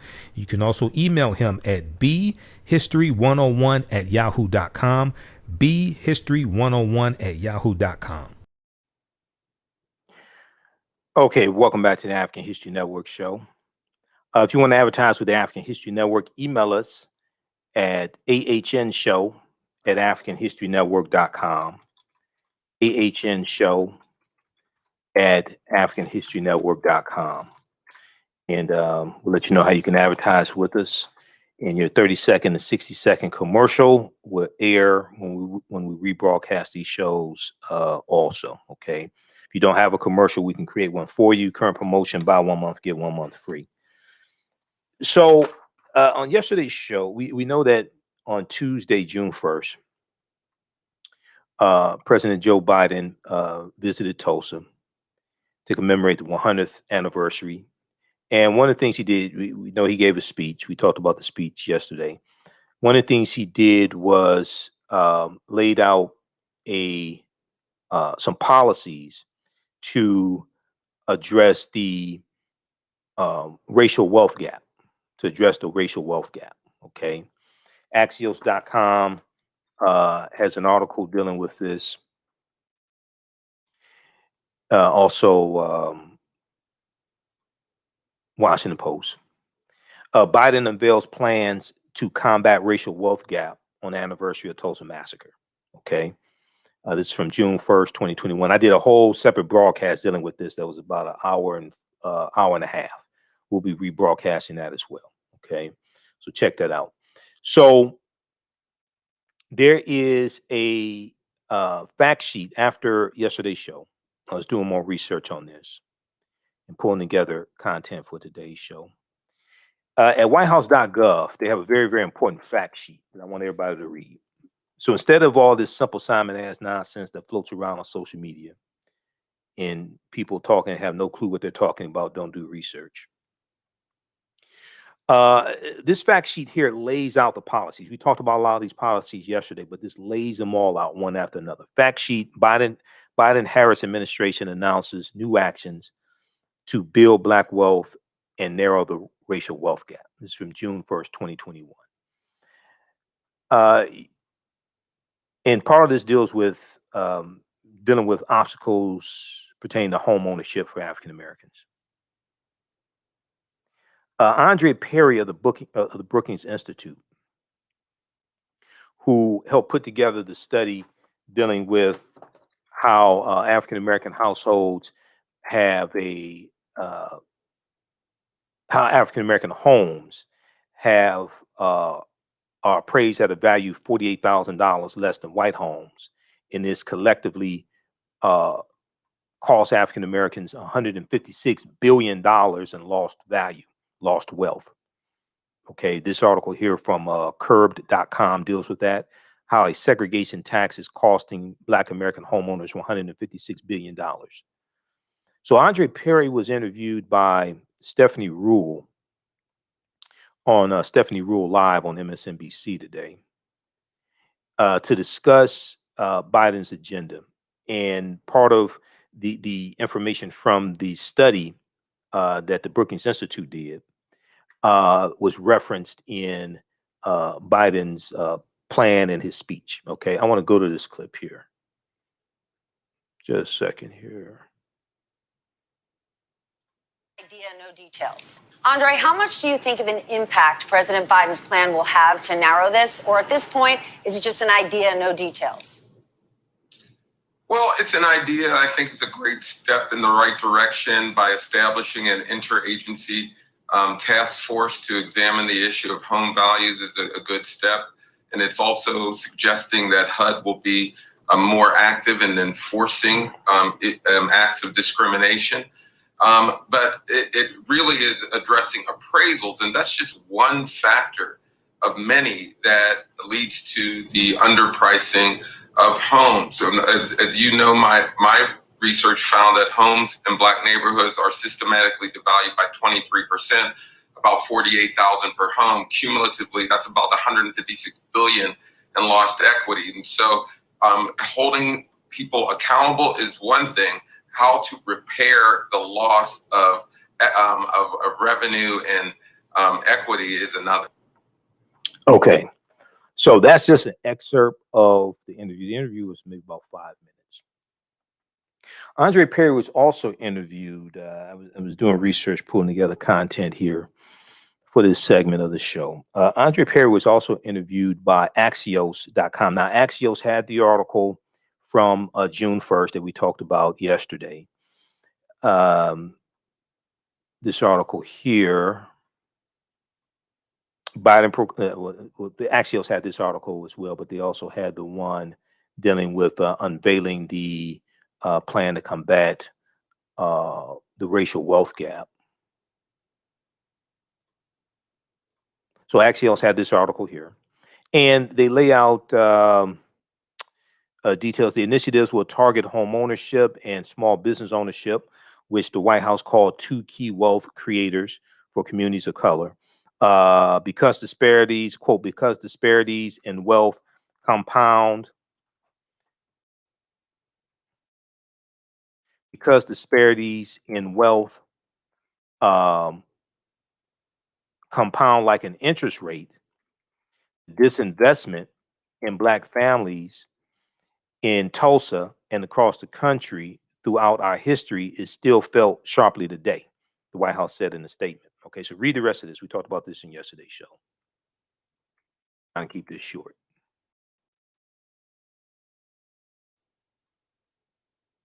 So there was let me pull up this other article here from Axios.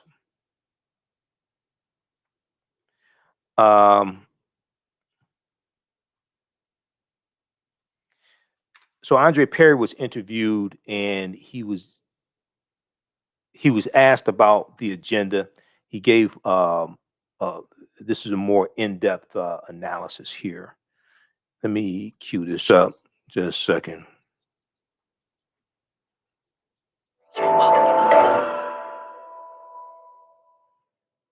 Yesterday, President Biden was in Tulsa, Oklahoma to mark 100 years since the Tulsa Race Massacre.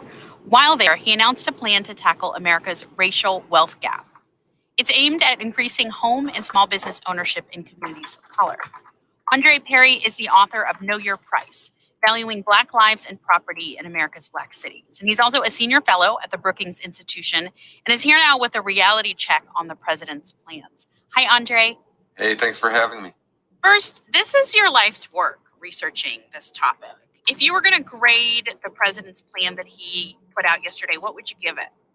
I would give it a B. If it was graded on a curve, I would give it an A because so many past presidents really did not do anything in regards to racial equity in terms of really establishing policy that provided a full-throated response against racism. And this does it. It can go farther, but it certainly acknowledges that racism has played a role in wealth development in this country, and that race must also play a role in closing these wealth disparities, where we see whites median wealth at $170,000 compared to just $17,000 for Black Americans. So we do need a federal response. And so this response involves everything from federal contracting to entrepreneurs to the problem of Black homeowner appraisals. And the plan actually quotes your research on that and says the administration will create an interagency group to try to fix this. Do you think that can fix this problem? Part of the reason why homes in Black neighborhoods are underpriced by about 23% compared to the white peers is because of appraisals. Some of that is because of lending practices, real estate agent behavior, and the overall economy. And so you do need an interagency effort to really look at all the different components of that. Certainly the federal government doesn't have control over some of the stakeholders that leads to devaluation, but it may lead to efforts at the state and local levels that will address those shortcomings. Andre, this is a deep problem that's deeply rooted in American history and practices, as you said, that stem from the federal government to state and local governments to the private sector. How much does this plan go about trying to solve these very deep problems in American society? This does do a good job in trying to rid itself of the drags of racism that negatively affect Black Americans. What it doesn't do, it doesn't repay the damage that was caused through redlining and other discriminatory practices in housing, in business development, in infrastructure. And that's a major component of the racial wealth divide. How would that be corrected? Oh, reparations. You know, we should not be afraid of the word. In fact, America is really not against reparations. We've seen reparations given to American Indians. We've seen it in 9/11 victims receiving some form of reparations. So we believe in reparations. We just don't believe in reparations for Black people. And so if we can get over that, we can see some change in this country. We can really see a closing of the wealth divide. Okay. The Washington-based Brookings Institution. Thank you, Andre. Thank you very much.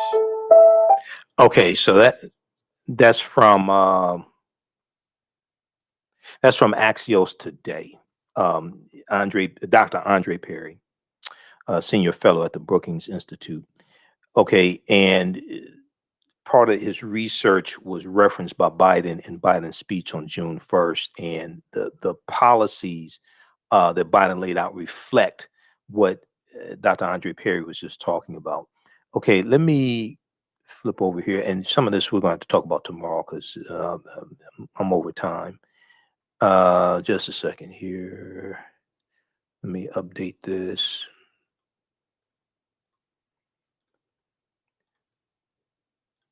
Okay.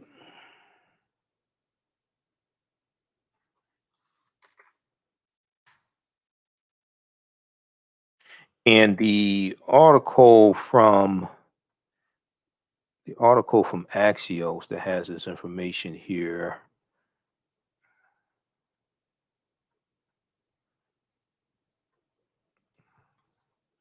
This one right here, grading Biden's racial wealth gap plan. Grading Biden's racial wealth gap plan from Axios.com, AXIOS. That interview is here in this clip. It's here in this article.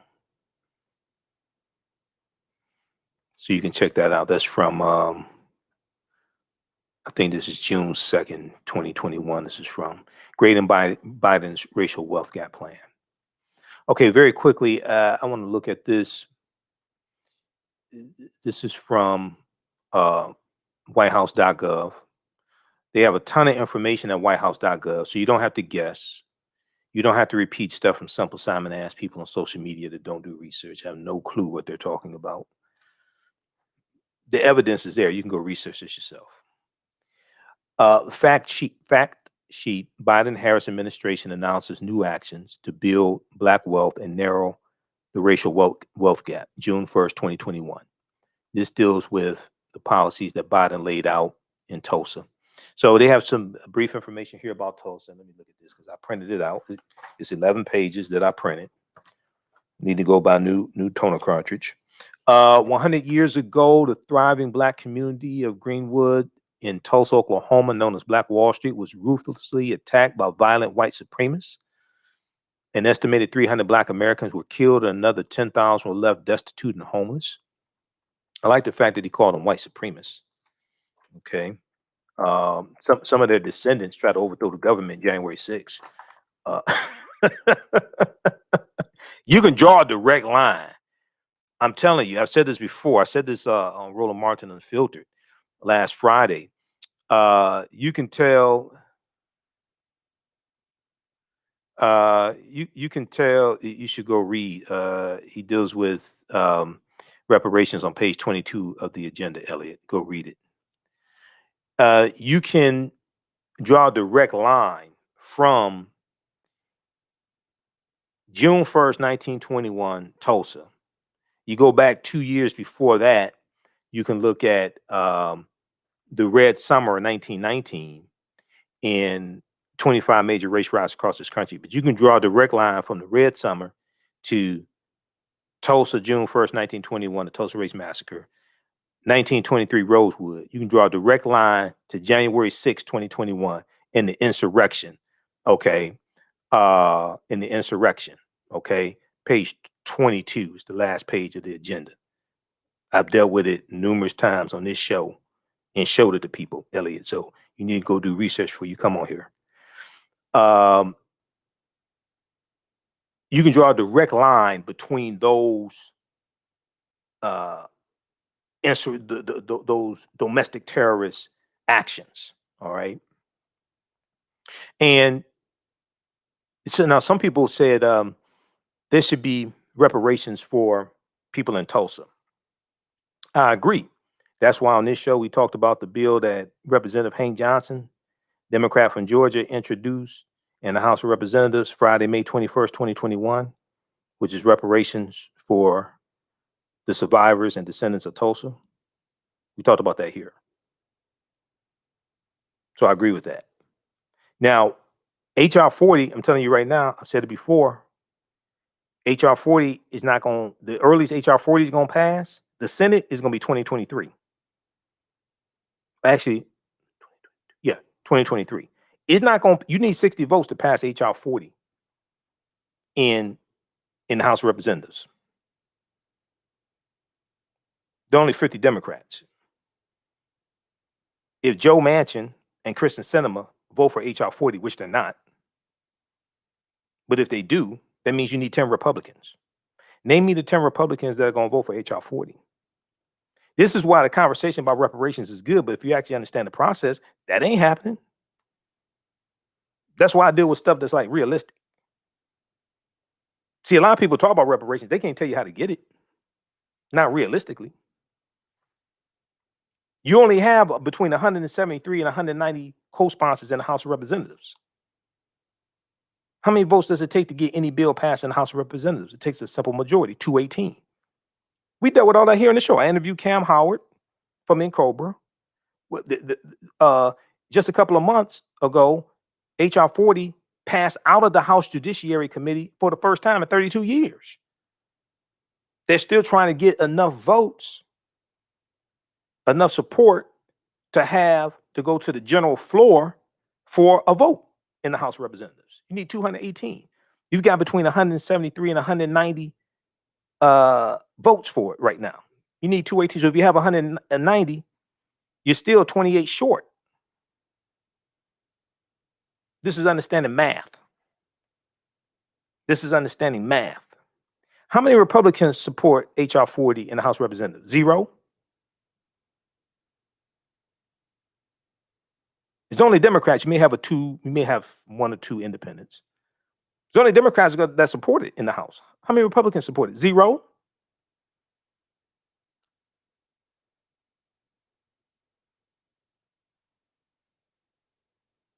So it's even harder to get it passed in the Senate because you're going to need 10 Republicans. Name me 10 Republicans that support H.R. 40. Name me 5 Republicans. Name me 5 Republicans that support H.R. 40. They don't exist. That's in the Senate. They don't exist. In the House of Representatives, you remember the George Floyd Justice and Policing Act, H.R. 1280, we talked about here. We laid out what's in it. Okay? Went to congress.gov, showed you what's in the bill, because that's where you go to read bills, congress.gov. You can go to govtrack.us also to actually read what's in the bill. How many Republicans in the House of Representatives voted for the George Floyd Justice and Policing Act, H.R. 1280? 0. 212 Republicans voted against the George Floyd Justice and Policing Act after talking about how bad it was, what happened to George Floyd, and it's so sad and all this stuff. None of them voted for the bill. This is why I said, you vote against us, we're going to vote against you and vote you out of office. So if 212 voted against the George Floyd Justice and Policing Act, if none of them in the House or the Senate, no Republicans in the House or the Senate voted for the $1.9 trillion American Rescue Plan, which helped jumpstart the economy, and many Republicans are in their districts talking about how great the American Rescue Plan is for their constituents and how it's helping restaurants and all this stuff and helping open back up the economy, but not one Republican out of about 260, not one voted for the bill. If they wouldn't vote for the American Rescue Plan to help white Republicans that voted for them, you think they're going to vote for reparations? You're a damn fool. I'm sorry. I'm sorry to put it to you like that. You're crazy. No, they're not. This is why I deal with reality. This is why I do a whole lot talking about reparations, because I know that ain't happening until the earliest that's going to happen is 2023. HR 40 gets passed. That's the earliest that's going to happen, 2023, because I understand math and I understand who you're dealing with. This is why they have to be voted out of office. And you have to vote people in the office that support these policies.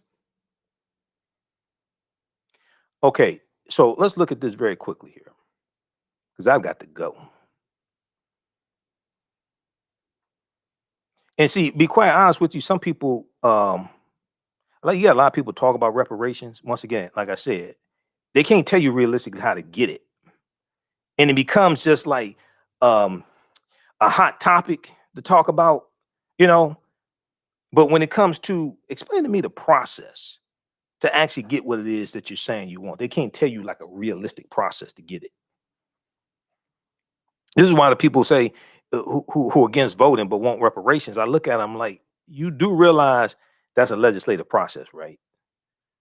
It's not going to happen through executive order, because Article 1, Section 9, Clause 7 of the U.S. Constitution clearly tells you that Congress controls the purse.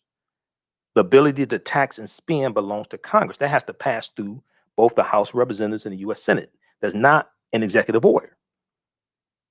So anybody tells you that's an executive order, they're lying to you. And you can go to history.house.gov. And we've talked about it here on this show before, because this is the type of information we deal with. House.gov is the official website of the House of Representatives. History.house.gov is the history section dealing with the House of Representatives. They also have it with at Senate.gov as well. Now, people say we're gonna get paid. Explain to me the process. How many votes does it take in the House of Representatives and the U.S. Senate for you to get paid? Explain to me the process. This right here, power of the purse.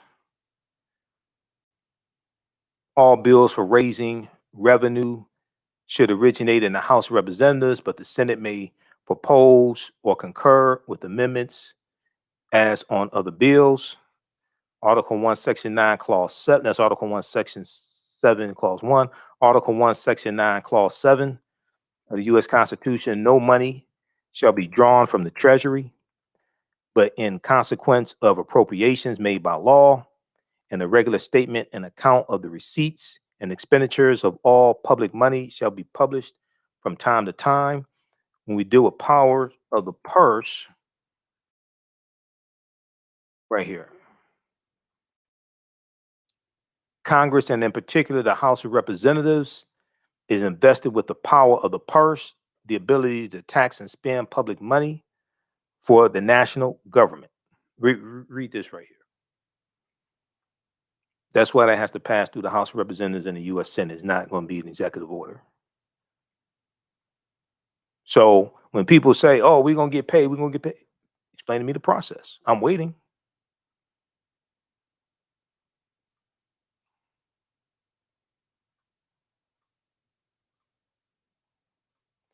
All right. See, some people, you know, when you go like do this research, some people is like, okay, if they're and the little kids around, tell them get away. Tell them, okay. For some of this, when they actually do the research, some of this is like finding out Santa Claus doesn't exist. So for all people say we're gonna give reparations, explain to me the process. How you get 218 votes in the House and 60 in the Senate, unless you can find a way to get around to change the filibuster. But you're gonna need Joe Manchin and Kristen Sinema at least to vote for that. They ain't voting for that. You know, so so people say legislation has been introduced. Like Jay, legislation was introduced in 1989. That was by John Conyers, 13th Congressional District here in Detroit. Legislation was introduced in 1989. HR 40 just passed the House Judiciary Committee for the first time in 32 years. You still don't have 218 votes in the House. At most, you got about 190 right now. Okay, let's continue. We've dealt with all this before. Let's continue. Some people, it hurts their hearts when they find out Santa Claus doesn't exist. So this is what I want to look at right here.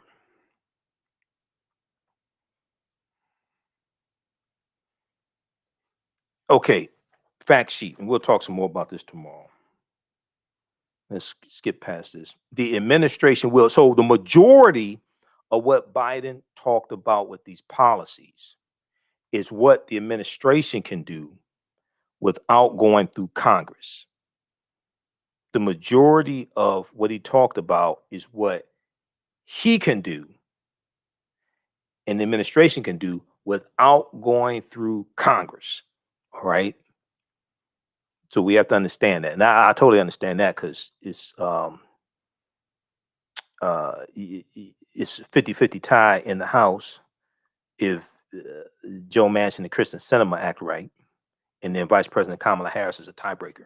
So take action to address racial discrimination in the housing market, including by launching a first of its kind interagency effort to address inequity in home appraisals and conducting rulemaking to aggressively combat housing discrimination. And we deal with home appraisals. You know, we dealt with that here before. We talked about Carlette Duffy, I think it is, the sister in Indianapolis who did the home appraisal, and she did 3 appraisals. The third one was twice as much as the first one. Okay, and that was after she had a white man sit in for her as the homeowner.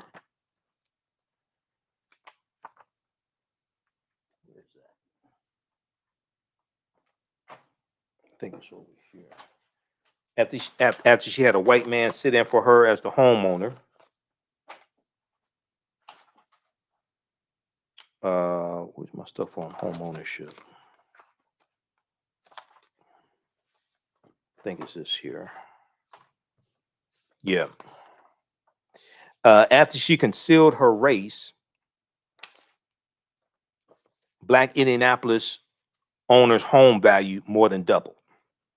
Okay, she got one appraisal for 100,000. One appraisal for 125,000. One appraisal for 110,000. The third appraisal was for $259,000. All right, and that's after she had a white man sit in for her. Do we still have it up?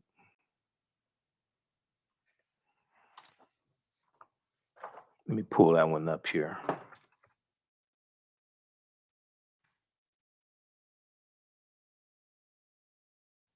There's an article from NBC News. Carlette Duffy in Indianapolis. So read this article here.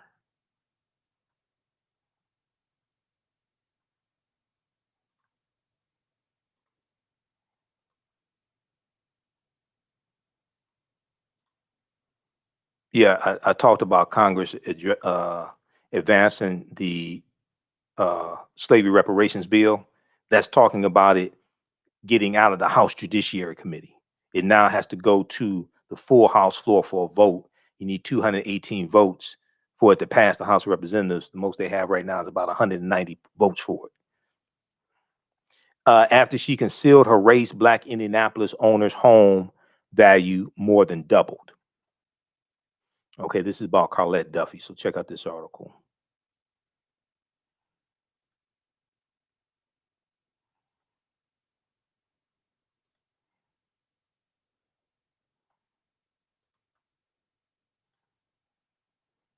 Okay, let's continue here.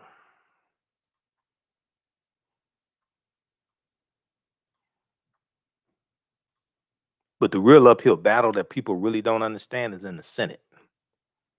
There's only 3 Black people in the entire U.S. Senate out of 100 people, 2.5, because half the time Tim Scott does not like it. And Tim Scott has already said he's not voting for reparations. So if the Black Republican is not going to vote for reparations, how many white Republicans you think are going to vote for it?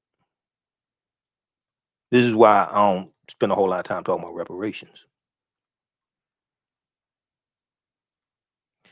Okay, so the action addresses racial discrimination in the housing market, including launching a first of its kind interagency effort to address inequity in home appraisals and conducting rulemaking to aggressively combat housing discrimination. Use the federal government's purchasing power to grow federal contracting with small disadvantaged businesses by 50%. Okay, grow contracting with them by 50%, translating to an additional $100 billion over 5 years, and helping more Americans realize their entrepreneurial dreams, helping more Americans realize their entrepreneurial dreams. Okay. Let's see here. The administration is also releasing new information regarding Biden's American Jobs Plan proposals to create jobs and build wealth in communities of color. A new $10 billion community revitalization. Okay, so this part here is part of the infrastructure plan, which is also called the American Jobs Plan, $2 trillion infrastructure plan. You can read what's in it at whitehouse.gov. A new $10 billion community revitalization fund to support community-led civic infrastructure projects that create innovative shared amenities, spark new local economic activity, provide services, build community wealth, and strengthen social cohesion. $15 billion for new grants and technical assistance to support the planning, removal, or retrofitting of existing transportation infrastructure that creates a barrier to community connectivity, including barriers to mobility, access of economic development. A new neighborhood homes tax credit to attract private investment in the development and rehabilitation of affordable homes for low and moderate income home buyers and homeowners, $5 billion for the Unlocking Possibilities program, an innovative new grant program that awards flexible and attractive funding to jurisdictions that take steps to reduce needless barriers to producing affordable housing and expand housing choices for people with low or moderate incomes. $31 billion in small business programs that will increase access to capital for small businesses and private mentoring, networking, and other forms of technical assistance to socially and economically disadvantaged businesses seeking to access federal contracts and participate in federal research and development institutes. Federal contracts are huge, and this is something that I've talked about before. Okay, federal contracts are huge, and it's important to note that to be able, so I used to manage an African American owned company, actually two of them, where we had contracts, we had city contracts, county contracts, state contracts. Okay, so you have to have your paperwork in order to be able to take advantage of the contracts. Okay, you have to have your paperwork in order to take advantage of the contracts. Now, this is a barrier for a lot of African American owned businesses. So a lot of us got to get with the Black Chambers of Commerce and different things like this, get our paperwork in order so we can take advantage of these contracts. Because a lot of money is made through government contracts. A lot of millionaires make money having government contracts. Okay. And this is an opportunity, because I remember we had city, county, and state contracts here in Michigan. Almost all of our employees were African Americans. The contracts are reallocation of taxpayer dollars. We pay taxes, but we're oftentimes don't get our fair share of these government contracts. And you have to become a vendor of the city, county, or state government. You have to become an authorized vendor before you can even bid on contracts. So there's a process you have to go through to become an authorized vendor. A lot of times we either don't understand the process, don't have the right paperwork and things like this to become an authorized vendor so we can actually bid on contracts. So those are different obstacles that knock us out of the box.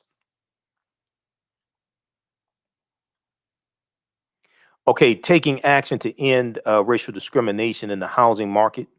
The Biden-Harris administration is announcing additional steps to end discrimination and bias in the housing market. More than 50 years since the Fair Housing Act's passage, access to wealth through home ownership remains persistently unequal. And this is page 3. Okay, this is 11 pages. I'm not going to be able to get through all this today because we're already way over time. So you got to watch the rest of this. Read the rest of this. More than 50 years since the Fair Housing Act's passage, access to wealth through home ownership remains persistently unequal. In his first week in office, President Biden issued a memorandum directing the U.S. Department of Housing and Urban Development to address discrimination in our housing market. Today, the administration is announcing that it is taking critical steps towards realizing the president's directive. HUD has now sent both its proposed rule on countering housing practices with discriminatory effects and its proposed interim final rule on the legal duty to affirmatively further fair housing to HUD's Congressional Authorizing Committee in the Senate and the House of Representatives for review, and will publish them in the Federal Register next week. Okay, read the rest of that because it's long. Now, okay, they talk about Brookings Institute. Additionally, the Biden-Harris administration is taking on discrimination in home appraisals. A 2018 Brookings study that we just talked about, and Dr. Andre Perry talked about this as well. A 2018 Brookings study found that homes in majority Black neighborhoods are often valued at tens of thousands of dollars less than comparable homes in similar but majority white communities. And the crisis is worsening. A recent study found that the gap between the appraised value of homes in predominantly white neighborhoods compared to comparable homes in predominantly Black and Latino neighborhoods nearly doubled between 1980 and 2015. The impact of those disparities in home appraisals can be sweeping, limiting home ownership's ability to properly benefit from refinancing or reselling their homes at higher valuations, and thereby contributing to the already sprawling racial wealth gap. Okay, Biden is charging Secretary of Housing and Urban Development Marshall Fudge with leading a first of its kind interagency initiative to address inequity in home appraisals. The effort will seek to utilize quickly the many levers at the federal government's disposal. Okay, the effort will seek to utilize quickly the many levers at the federal government's disposal, including potential enforcement under fair housing laws, regulatory action, and development of standards and guidance in close partnership with industry and state and local governments to root out discrimination in the appraisal and home buying process. These are the kinds of policies and practices that keep Black families in Greenwood, that keep Black families in Greenwood and across the nation from building generational wealth through home ownership. Okay. Then they talk about using the government's purchasing power to drive an additional $100 billion to small disadvantaged business owners. We talked about that briefly. So read the rest of this. I'm out of time here. I don't have time. We've done 2 hours. Read the rest of this. I'm on page 4 out of like 11. Okay. So this goes through, lays out all the policies here. All right. This is at whitehouse.gov. So you can check this out yourself. All right. Be sure to register for the online course that I teach on Saturdays, 12 noon to 2 p.m. Eastern Standard Time. Ancient Kemet, the Moors, and the Maafa. Understand the transatlantic slave trade, what they didn't teach you in school. We deal with thousands of years of history and what led up to the transatlantic slave trade taking place. Shout out website, AfricanHistoryNetwork.com, and also our YouTube, AfricanHistoryNetwork.com. We do the classes live, 12 noon to 2 p.m. Eastern Standard Time. You can watch from around the world. All the sessions are recorded. You can go back and watch it over and over again. If you like this type of information, you can support the African History Network. $, the AHN Show through Cash App. $, the AHN Show through Cash App. And also PayPal, paypal.me/the AHN Show. Remember, we focus on educating, empowering, and inspiring people of African descent throughout the diaspora and around the world, because right now it's correct wrong behavior. It's not over till we win. Wakanda forever. And we'll talk to you tomorrow. Peace.